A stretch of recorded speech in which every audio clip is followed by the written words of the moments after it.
G'day everyone, welcome to another tutorial by ZechRail.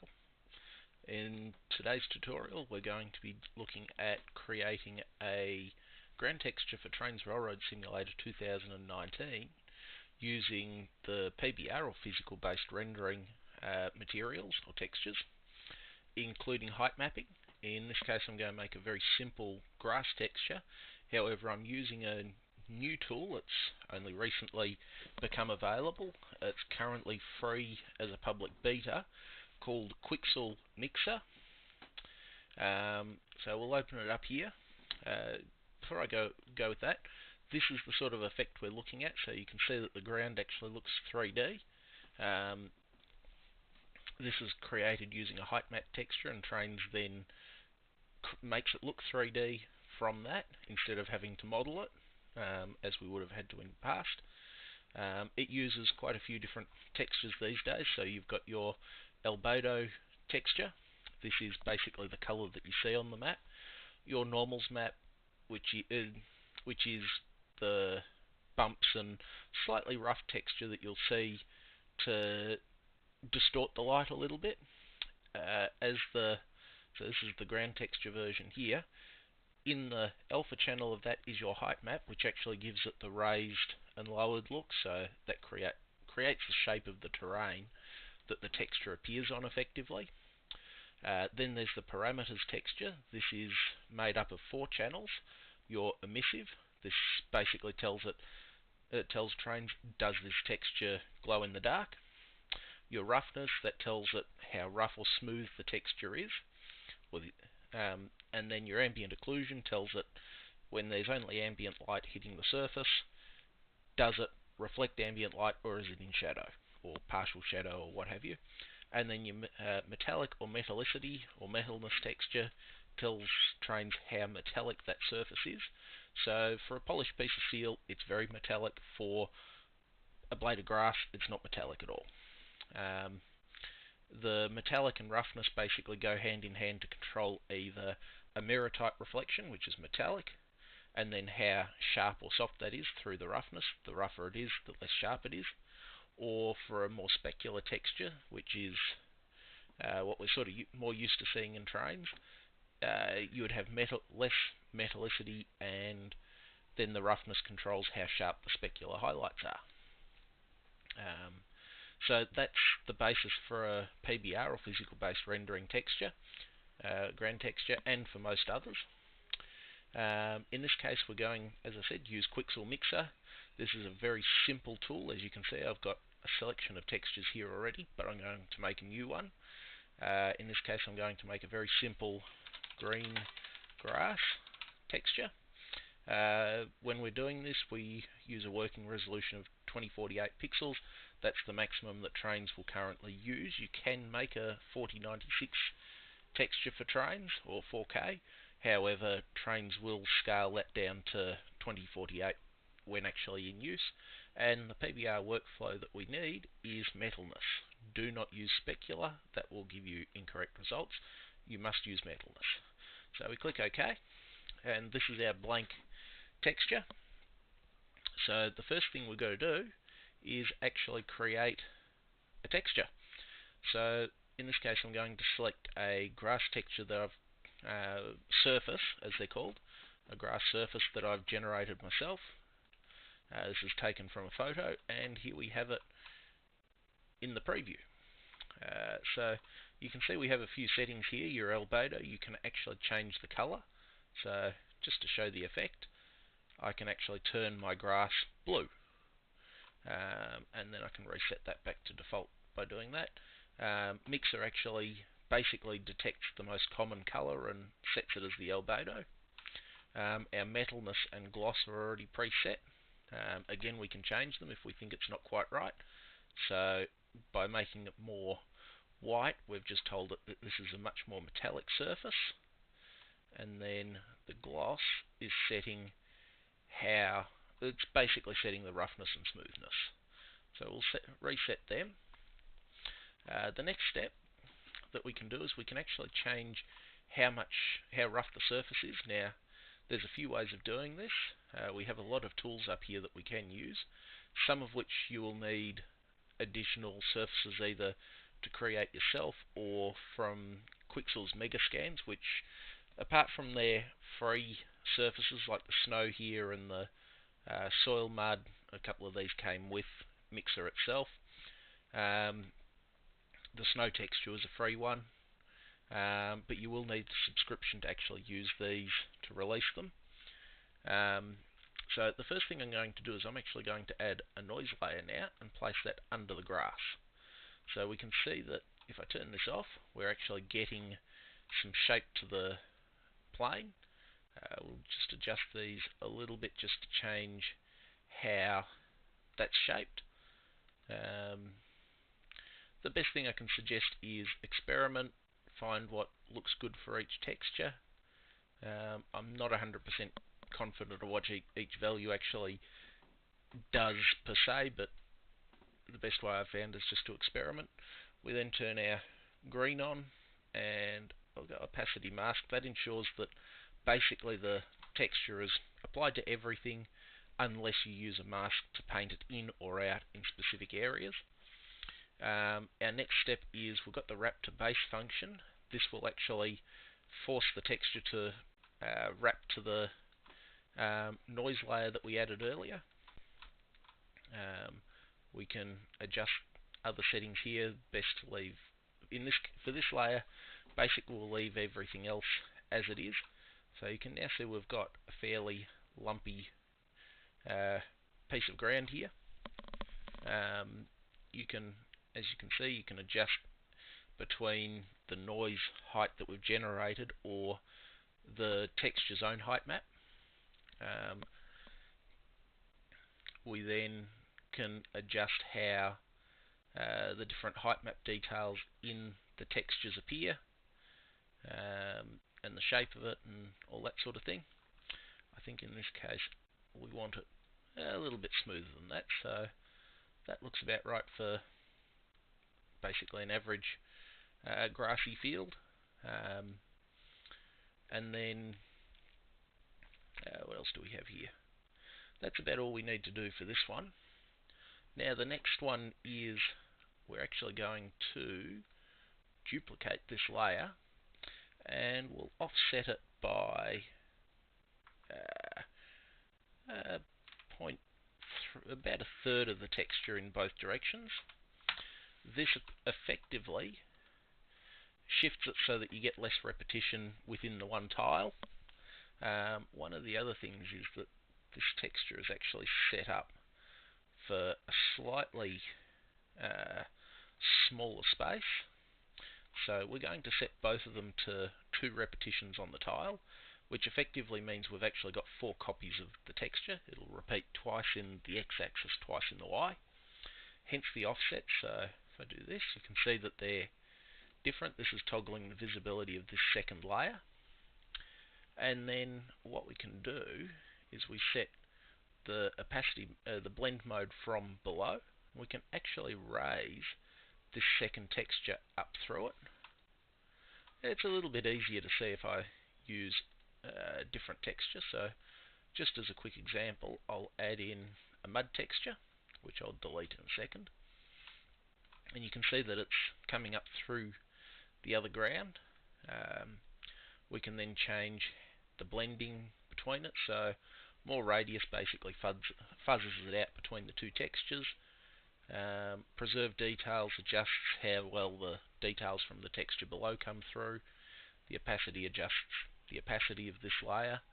Wrap to base actually forces it to conform to the layer below its shape.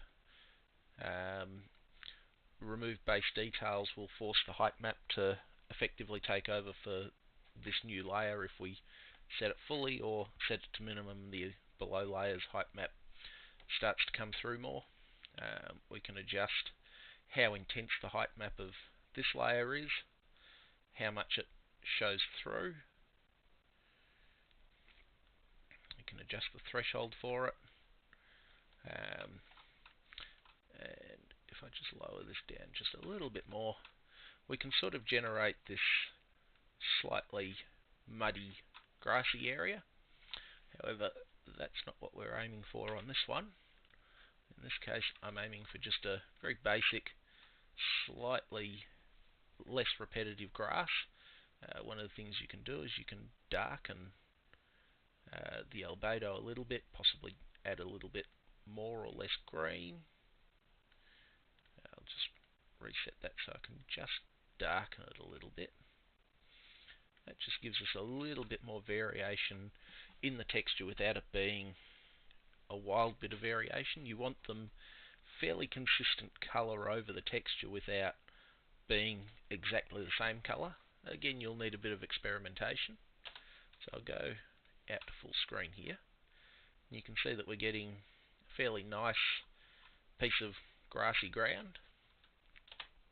Spacebar toggles between basically full screen and not full screen. So now that we've got our grass looking fairly good, one of the things I can do is I can add a paint layer, and we can just paint some displacement in. And what I want to do is I actually want to... Nope. Okay, that's not what I'm aiming for. Basically, you can paint more height map in, more or less. It's a little bit of trial and error.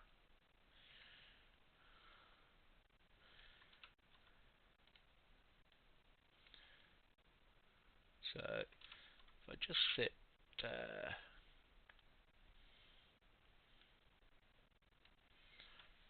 move the size up here, and then our opacity down, we can sort of raise some of it, just as an example.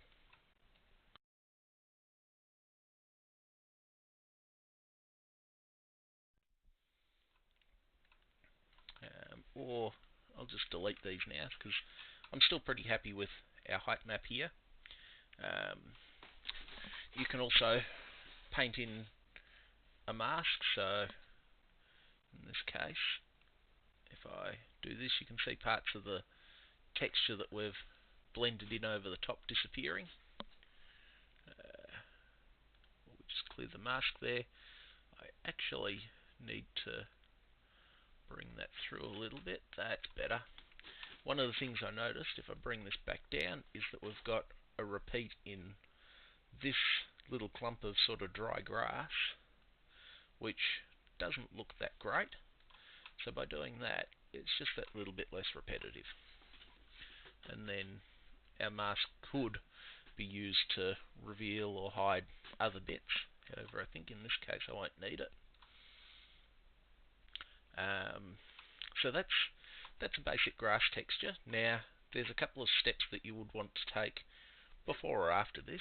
One of them that I found, these are just to make the look of it match Trainz better. One is under this drop-down box. By default, it'll be overcast. It's a little bit brighter. We actually want the street lights. This is basically the environment map, but we want the street lights one. It looks a little bit odd in the background, but it gives a very close look to what's in Trainz. And then in setting display, we want to set our light intensity up to 1.55. This is a lot closer to what Trainz will display by default than setting it to 1. But that will vary depending on your environment settings in Trainz, but this is where I found gives a as close as possible look. So at this point, we're actually ready to export this texture. That's pretty much all that you need to do. So I've generated an asset here, an asset folder. This is set up with quite a few different texture options in it for the seasonal system. I'm only going to export just the one season at this stage, and I'll show you how to do a couple of variations to this quite simply. I've set up in here a preset. Well, let's start from the top. So we've got our surface name. This will actually be used for the texture file naming, and then our export location. So we'll select this. We'll go up a folder. We'll select our grass green, and then click select folder. Because this is our base texture, so effectively this is the one that you're going to see the majority of the time, we'll untick the create subfolder because the textures are in the primary folder, as you can see in here. I'll go through some of the other information here shortly. We want to have export resolution set to 2048. Export format is TGA. However, I'll load up my preset here. I'll show you how to set it up. So if we go back to load defaults, this is what you'll see. You can remove maps, you can add maps, all that sort of thing. In my preset, our first map is our Albedo. If we click the open here, it should have RGB, sRGB, TGA for the format, RGB for the format, 8-bit. So that will be our Albedo map. It doesn't need an alpha channel in this case. The second one is our normals map. This is TGA format, RGBA. It has an alpha channel, which is our height map or displacement map, and 8-bit. We then set normal X, normal Y, and normal Z. I'm not quite sure if I need to invert one of these. I need to test this a little bit further. I will add in the description once I've confirmed this. And then our last one is our displacement. And then, so you can see that there is a difference between RGB and RGBA. To add the alpha, you just select RGB in this list. We then select the center option. This centers 128, 128, 128 RGB in the displacement map to the center of the displacement height in Trainz, and our range is set to 50 centimeters. I measured the minimum and maximum in Trainz using a height adjustment on an object. It came out about 70 centimeters. However, I found that the best effect for a mixer export is 50 and centered. And then our final one is our parameters map. So the first, it's an TGA, RGBA, 8-bit. The first channel, the red channel, is our emissive. Quixel Mixer doesn't currently support creating an emissive texture, so we select value in the list here and just set it to 0. This is no emissive. It basically doesn't emit extra light from itself. I do recommend experimenting a little bit if you need to. The next one is our roughness channel in the list, set to linear, and then ambient occlusion, which seems to set to sRGB. I can't change that, but that seems fine. And then metalness or metallicity is our last one. So make sure you have your presets set, or your maps arrangement set like this. Once you have, click Save Preset and type in a name for it, say Trainz, and then click Save. I'm not going to overwrite my one here, but that's the settings. Once you've done all this, hit Export 3 Maps. We then go to our asset, and we can see Grass 01, Albedo, Normal, and Parameters. They're now all done. You don't need to touch these any further. I'll delete our muddy textures here, apart from those two. And I'll just rename our texture files. So it's green grass 01, green grass 01, green grass. There are some tools for generating texture.txt files. In this case, I'm just going to do them manually just to show you how to do it. We'll actually copy this, make life easy, paste it in this one. We don't actually need the alpha channel for that one, so I'll delete that. The normal, we need both the primary and alpha, so we'll paste it in on both of them.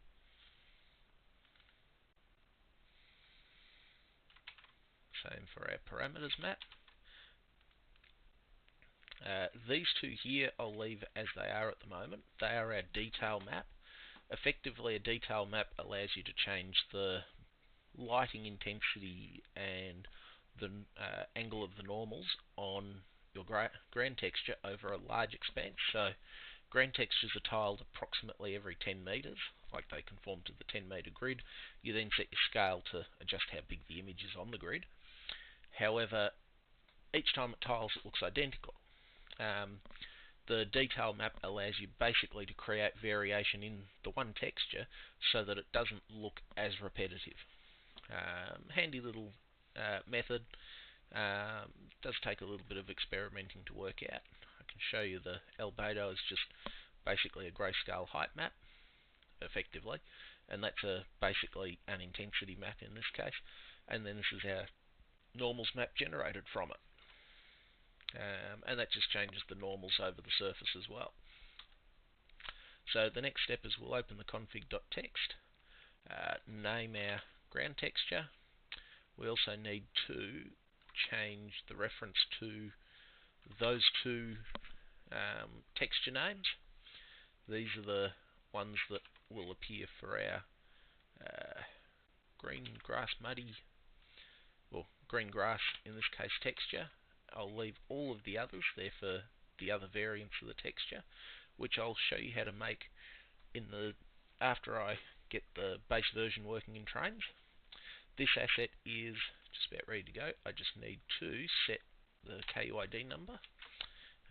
You can see I'm actually putting the assets ID number at the start of the file name for the folder.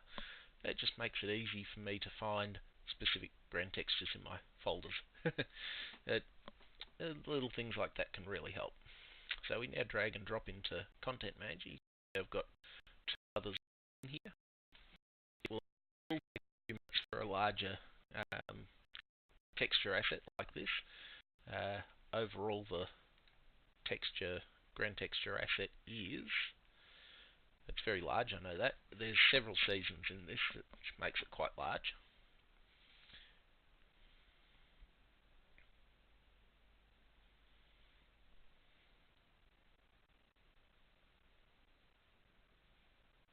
Just wait for Windows to actually catch up here. Do it this way. So it's 215 megabytes. It's quite a large asset. The exported CDP file is, from memory, 116 megabytes. However, it's not absolutely necessary to have this many variations to it. You can also work at a smaller resolution if you want to. I recommend a 2048 texture these days, but you can work smaller. But there's our grass texture ready to go. So we'll open Trainz up. We'll create a new route. Now, one thing I do need to do, because of the environment settings I've got on this, I just need to change the month back by 1. And now we have a green grass texture that can be painted in. You can see the dark and light spots sort of being repeated a little bit, but breaking up the repetition a bit over the ground texture. If we zoom in, we have a height mapped ground texture. There's only a very small amount of height map change in this one. If I show you one of the other ones that I've made, this is a muddy looking, grassy, muddy texture. You can see there's a bit more height map, a bit more color variation, but it becomes very repetitive. And I've also made another muddy one. And that's it. You've already got your ground texture all working in Trainz. I recommend cloning an existing ground texture to get the basic config.txt and all that. Look for a ground texture with PBR because you do need to have a few details. I'd also recommend watching the video on the N3V Games or Trainz Simulator. I can't remember which. It's easy to find out. Actually, content. This is a very handy website here. It's the Content Creation Trainz website. So if we go in here, there's a ground texture creation tutorial. It will walk you through manually making your ground textures. However, this is for using Quixel. So, as I said, we now have our ground texture in Trainz. Now, the seasonal variations I mentioned earlier, I'll show you an example of this. We'll add in a liquid layer in Quixel, and all of a sudden, we have puddles. It's a very wet day, this one. We can adjust the threshold to make the puddles a bit smaller. We can go down to just tiny little specks on the ground or a completely flooded ground. As you can see, the puddles are very reflective, as they should be. You can adjust how hard the surface is, how easy it is to see through, and the depth of the water. You can also adjust how far moisture extends from the water. So in this case, you sort of want to have it extend quite a distance away. So that basically the idea is that you get it looks like it's been raining. You may want it that it's only showing up in the low spots of the ground, and your radius basically sets how sharp that edge is. You can then blur the moist areas. It sort of helps take the edge off a little bit. Quixel can take a few minutes to show up the changes, particularly to your normals map and that. Your gloss offset sort of sets how much gloss the moisture is giving it. So you might have a sort of damp look that's not actually very wet, which just gives you a darker area. Or you might actually have a very wet moisture but not actual puddles. You can also set how much it darkens that area by. And you basically, this is an infinite number of changes. You can go back into a texture and make any adjustments you want. It's non-destructive. So one of the things I actually did is, for this, I actually added a moisture layer underneath that our surface, these two were set to 0 from memory. We raise that. No, our surface was somewhere down there, and our moisture comes through a long way with a lot of radius. So effectively you've got a very moist ground, but we then go say about there and just darken, wrong one, I'd have to darken that one. So you can see we can basically set a very wet looking ground. In this case I think we've got just too much gloss.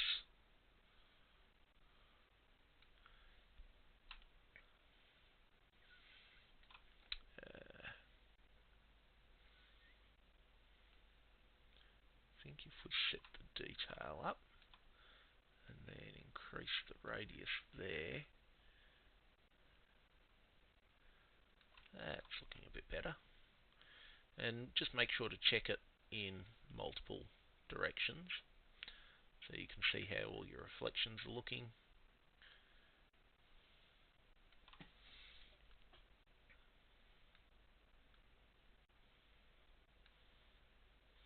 So I think we need to raise that just a little bit and up that a bit, up that just a little bit.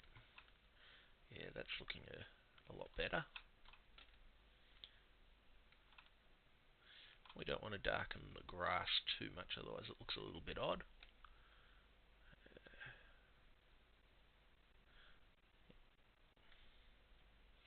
As you can see, there is a lot of variation at play here.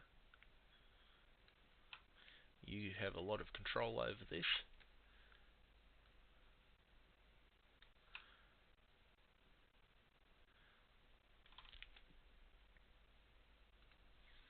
Might actually lower that a little bit, see what that does.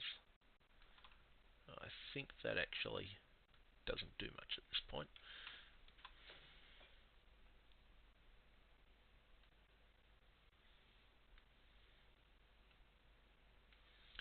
Let's try turning that off and see.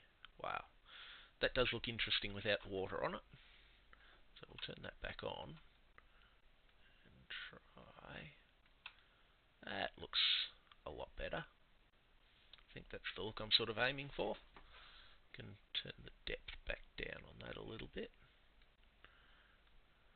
Maybe make the surface a little bit more see-through. That looks a bit more like muddy puddles, I guess. Can adjust your opacity. That's one thing I can do here. It will actually sort of hide a bit of the moisture but still have an effect. So we can bring that up a little bit higher, for example. And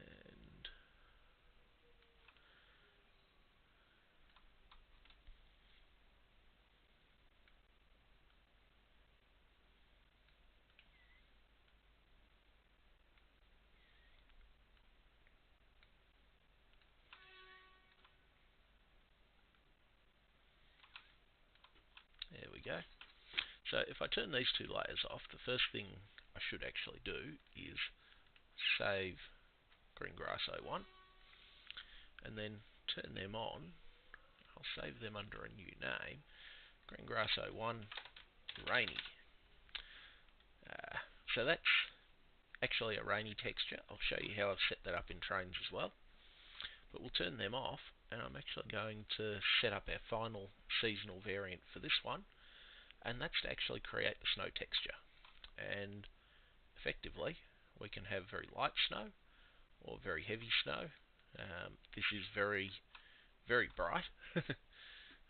One thing I have been tending to do is to wrap to base, just to make it easier to see. I've lowered the opacity a bit, which means you can actually see some of the shape of the snow. So if you want thicker snow, you'll just leave the snow's shape to itself. Otherwise, you'll make it conform to the ground, and that's more like a very thin layer of snow. In this case, I'm aiming for a more sort of Australian highlands look, where we don't get a lot of snow normally in areas that railways would be. So you end up with this very patchy look. You can adjust your radius to blend it through. One of the things I'll do is up the opacity a bit again,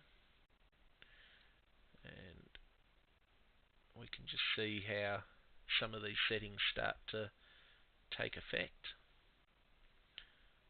So remove base details basically, as I've said previously, overrides the previous layer's details in it. And I think that's about right. So we'll save this one as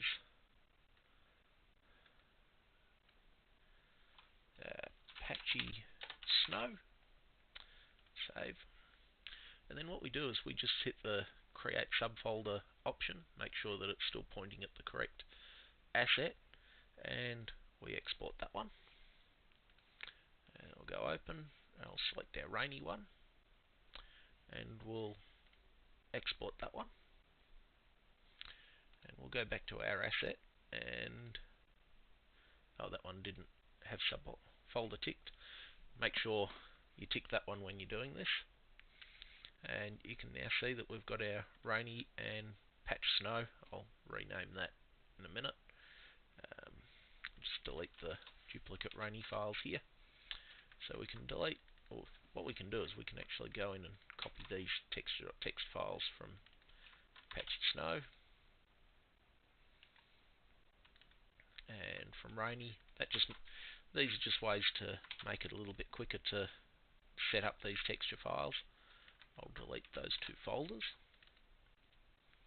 So we'll rename this one to patchy snow and rename our TGA files. And then we'll just copy that, paste it onto each file name. And the alternative is that you can simply rename your TGA files to match the existing texture.txt files. It's entirely up to you in this case. Basically, you just need to make sure that the TGA file name matches what's in the texture.txt file, these lines, and then the texture.txt file's name matches what's in the config.txt file. It's simple as that.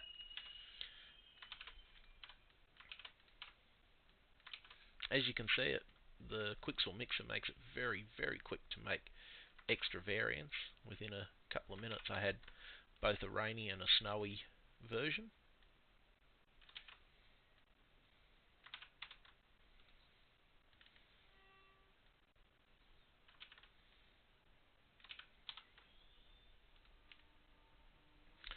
Okay, now we've just got to open our config.txt file up, and basically we look for the rainy version. We rename the folder that it goes into, and the text.txt file. And then we look for our patchy snow one and do the same thing. This is where you've got to make sure that both the folder name and the file name for the text.txt files matches in the config and the asset itself. Oops, that wasn't right. And as you can see, we've got a few other versions here, but I haven't updated them. We have a season selector. It looks fairly complex. However, this allows me to basically create some trickery, which I'll show you in game in just a second. So we'll import that. We better make sure to close Surveyor, and then we right click.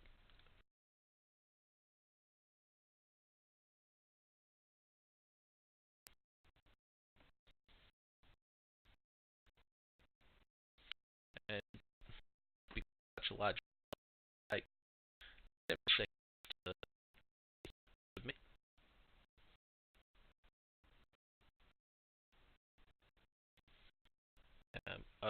I will say that the text with the puzzles on it, because it has a distinctly different portion to it, in other words, the puddles are a very different colour to the terrain or the grass, it does have a very repetitive look.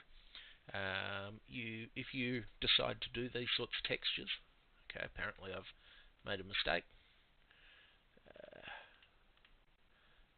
I must have accidentally named one of the files wrong. Let's just have a look.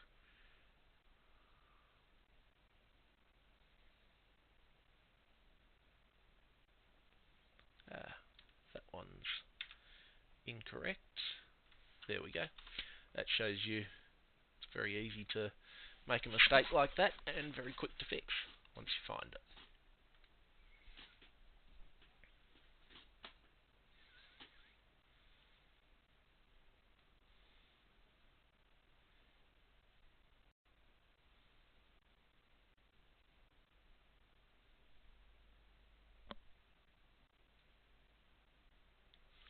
Unfortunately, each time you fix it, you have to submit, but at least it'll fix the error.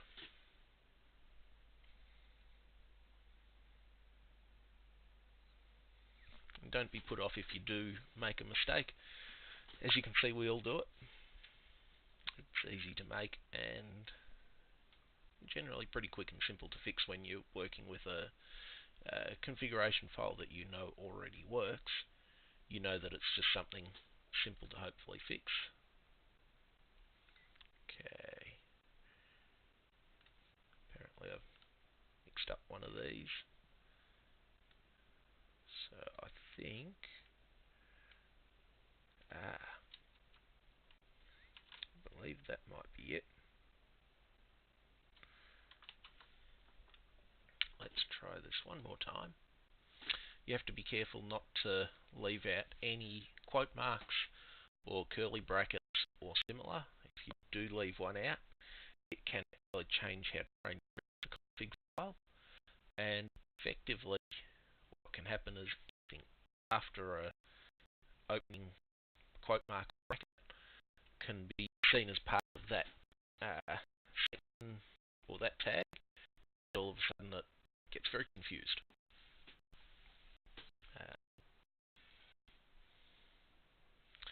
However, hopefully this will fix all the errors now. But as you can see, for fixing a mistake like that, just work progressively through it, and when you fix one, and there's multiple errors and the next one doesn't get fixed, look at that one and you'll find where you've gone wrong. And there we have it. We'll load Trainz and create our route again. And there's our texture. And there you have it. We have a grassy texture with puddles. There are our puddles that we just basically generated on top of the grass. If I select the season, now this is where I've used a little bit of trickery. The wet weather or rainy season is actually the third month of each season. So in January we're getting a plain grass looking texture. In February, the third month of, or last month of summer in Australia, or in this case winter in Trainz at the moment because I'm set for a Northern Hemisphere origin, we just get our wet texture. And if I actually go through till August, this is the summer texture from one of the muddy versions that I copied with rain. Or if I go back one, we have a non-rainy summer version. And then if I set our snow altitude to 0 meters and we wait a couple of seconds for it to update, we have our patchy snow. So if I set this back to a height above the level of our terrain, and we'll just go back to January. One other thing I'll quickly show you is how the texture handles different lighting conditions. So as you can see, our detail map's actually changing how the light plays across the grass. It breaks it up very nicely. Sorry about that, my headset just turned off. If we select a time point, say at midday, hold down the shift, select ambient color, hold down the shift key, we can adjust the ambient, and the sun color is the second one, and then the light brightness. So one of the things you could do is, if we select February, then go back to our clock, we can create a fairly dreary